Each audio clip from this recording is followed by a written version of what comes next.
Assalamualaikum warahmatullahi wabarakatuh. Kami dari kelompok 2 akan mempresentasikan hasil kerja kelompok kami yang berjudul sterilisasi panas kering.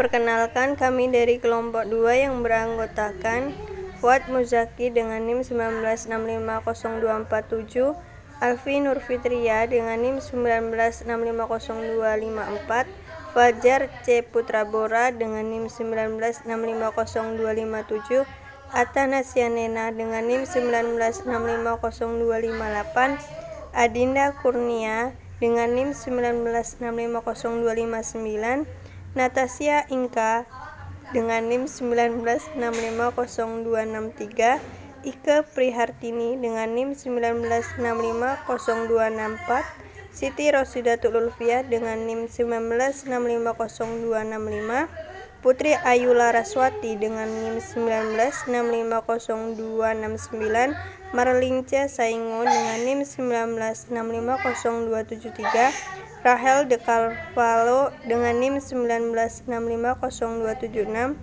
Waude Yuniarti dengan NIM 19650277. Apa sih sterilisasi itu? Sterilisasi adalah proses pemusnahan mikroorganisme termasuk dalam bentuk spora.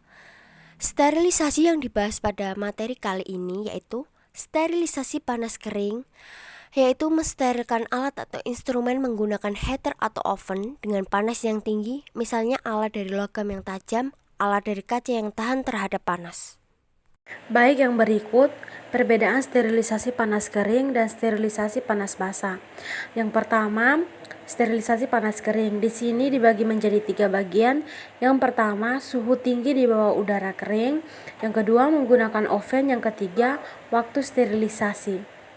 Yang kedua, sterilisasi panas basah. Terbagi menjadi 2. Yang pertama, suhu tinggi dan tekanan yang dihasilkan oleh uap air. Yang kedua, menggunakan autoclave. Kemudian, mekanisme sterilisasi panas kering. Pertama, menggunakan udara panas atau sumber panas kering lainnya. Panas kering dikirim melalui konveksi, konduksi, atau iradiasi termal. Sterilisasi oleh panas kering dicapai dengan paparan suhu tinggi, biasanya 2 jam pada 160 derajat Celcius, 1 jam pada 170 derajat Celcius, 30 menit pada 180 derajat Celcius. Untuk mencapai sterilisasi panas kering, hindari semua kelembapan dan pastikan area yang akan disterilkan terkena suhu tinggi untuk jangka waktu tertentu. Selanjutnya, komponen oven.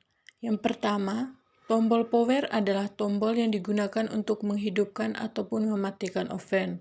Yang kedua, tombol untuk menyalakan atau mematikan kipas. Yang ketiga, knob berwarna biru berfungsi untuk menaik turunan kecepatan putaran kipas. Yang keempat, pada bagian depan oven terdapat 2 layar yang menunjukkan suhu. Prosedur sterilisasi menggunakan oven. 1. Hubungkan alat oven laboratorium ke sumber listrik atau bisa gunakan stabilizer atau UPS jika diperlukan. 2. Letakkan alat-alat laboratorium yang akan disterilisasi. Tips untuk peralatan kaca sebaiknya dibungkus terlebih dahulu dengan koran supaya tidak rentan langsung terpapar panas. 3. Susunan sebaiknya jangan terlalu penuh karena dikhawatirkan pemanasan tidak akan merata. 4. Setelah itu pastikan pintu oven tertutup rapat atau pada beberapa merek biasanya memiliki kunci atau sampai bunyi klik. 5. Nyalakan oven laboratorium dengan menekan tombol on. 6. Setelah itu atur suhu yang dibutuhkan 140 derajat Celcius selama 3 jam. 7. Pada oven lab digital, pengaturan tertentu biasanya oven laboratorium sudah otomatis mengetahui pada suhu berapa dan berapa lama. 8. Buka lubang udara atau air shaft untuk menurunkan suhu di dalamnya.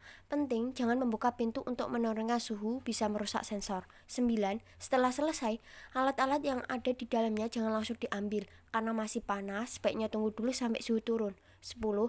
Sebaiknya peralatan segera dipakai setelah dilakukan sterilisasi. Selanjutnya yaitu pengaruh sterilisasi panas kering terhadap mikroorganisme. Di sini ada 2, yaitu yang pertama, terjadi penonaktifan semua mikroorganisme termasuk pirogen. Lalu yang kedua, ada faktor yang dapat mempengaruhi kemampuan membunuh mikroorganisme, yaitu diantaranya yang pertama intensitas atau temperatur, lalu yang kedua distribusi panas, yang ketiga waktu paparan, yang keempat adanya kelembapan, dan yang kelima perpindahan panas. Keuntungan dan kerugian. Panas kering adalah metode yang relatif sederhana, tidak membutuhkan bahan habis pakai atau meninggalkan residu beracun. Sterilisasi panas kering dapat digunakan untuk bahan dan produk yang uap tidak dapat menembus, misalnya serbuk dan minyak. Nah, panas kering dapat digunakan jika hidrasi tidak diinginkan. Panas kering menyebabkan lebih sedikit korosi atau menumpulkan instrumen tajam daripada uap. Panas kering pada suhu tinggi dan paparan bisa depirogenat atau nonaktifkan toksin dari akhir.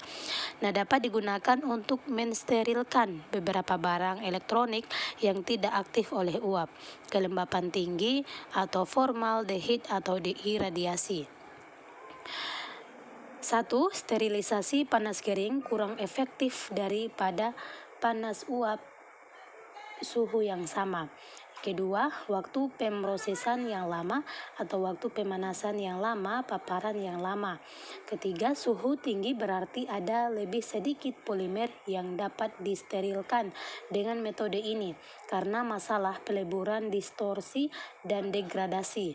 Nah, yang keempat, bahan kemasan yang dapat digunakan terbatas karena tingginya panas. Kelima, pengemasan harus dijaga seminimal mungkin untuk memungkinkan perpindahan panas. Itu harus menjadi panas yang dapat ditembus dan tahan. Nah, panas kering tidak dapat menonaktifkan prion. Yang keenam, oksidasi dapat terjadi pada beberapa bulan.